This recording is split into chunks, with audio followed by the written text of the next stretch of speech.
వాదించే lawyer కన్నా తలచిందే బాగేసే నేనే విన్నా. కిడ్నీలను అమ్మేసే డాక్టర్ కన్నా కీళ్ళన్నీ విరిచేసే నేనే విన్నా.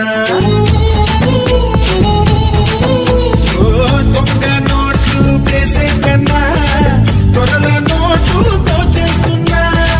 పేపర్ లీక్ చేసే కన్నా మ్యాటర్ లీకే చేసేస్తున్నా.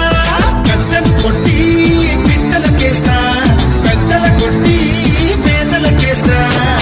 ఒక్కడి కోసము తప్పుల్ని చెయ్యడం, తప్పుకు తిరగడం తప్పే కదా. అందరి కోసము తప్పుల్ని చేసిన తప్పే కాదురా, తప్పదు లేరా. దేవుణ్ణే పిలిచావంటే రా